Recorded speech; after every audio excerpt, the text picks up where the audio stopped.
The aftermath of Hurricane Maria photo gallery by photo services as Puerto Rico came into view.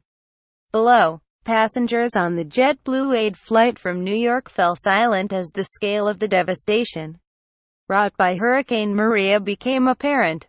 The usually verdant mountains were brown and barren, and the bright blue water offshore was dotted with large aid ships.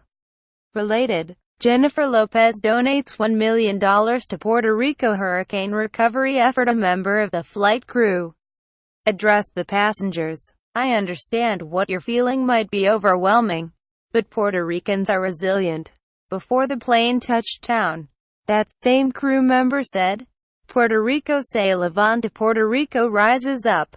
His voice broke. The passengers clapped, cried and whistled. The flight carried emergency responders and journalists, but also ordinary Puerto Ricans, desperate to return home to an island still reeling from the disaster. Even though Puerto Rico is now largely without electricity, running water is a luxury and mobile phone reception is no longer taken for granted. Demand for plane tickets is high. Some returnees want to track down relatives they have not heard from since before the storm. Others simply want to return home. A man rides his bicycle through a damaged road in Toa Alta, west of San Juan, Puerto Rico, on Sunday. Hector Oriana said he would prefer to have been in Puerto Rico when the hurricane struck. At least, he said, he would have known if his parents were alive and safe. Instead, he returned from a conference in New York on Sunday morning, carrying some canned food, water and a rough plan to get to the eastern San Lorenzo municipality, which is almost impossible to reach because of a bridge collapse, and find his parents. "I don't know how, but I'm going to get to my house," he said. "I just want to get there." San Juan's Luis Muñoz Marin Airport is struggling. Most flights this weekend were canceled, even though the weather was safe again. At least one flight had to turn back because it lost communication with the airport control tower.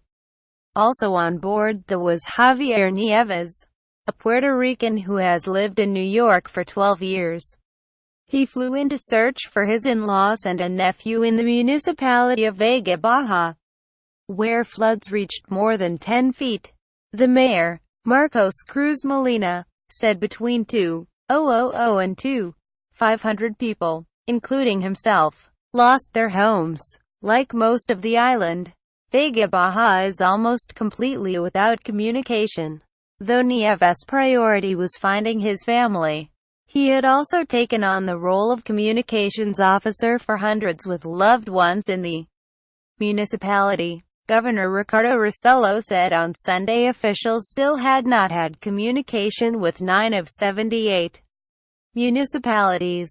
Puerto Ricans have used the Zella walkie-talkie app to find information on missing people through channels specific to municipalities. Nieves told the Vega Baja channel he would report back with as much information as possible. "Even if I park the car in the street and walk in, I'm gonna get there," Nieves said. "I've lived there all my life. Puerto Ricans know how to make it work." People wait in line for relief items to be distributed in San Juan Sunday.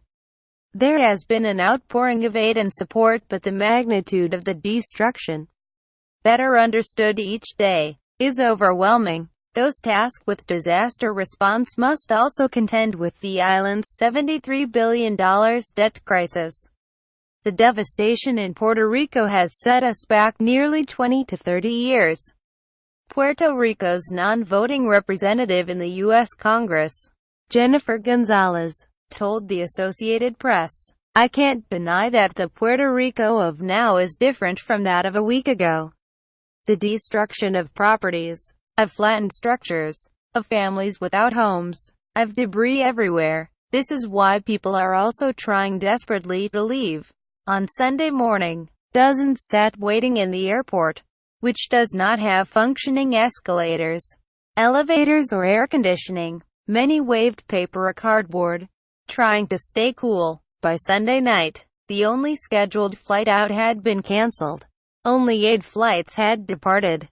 Hundreds camped out, desperate for a flight. Related. Aid reaches Puerto Rico after Maria's threat from crack dam residents would leave if I had money, said Harry Kevas, a tour guide who lived through Puerto Rico's last two major hurricanes, Hugo in 1989, George in 1998, but said they did not prepare him for the 12 hours he spent with his wife, daughters and dogs in the bathroom of their San Juan apartment, wondering if the island would survive. A man rides his bicycle through a damaged road in Toa Alta, west of San Juan, Puerto Rico, on Sunday. With the wind, I felt it was so strong. I thought everything was going to be destroyed, he said. His water is running, but his refrigerator is no longer cold because of the lack of electricity. He can't do his job because travel is blocked by floods and debris. He also needs gas, for which people wait hours because it is needed to run generators. Cuevas considered the recovery to come. Now comes the bad part, he said.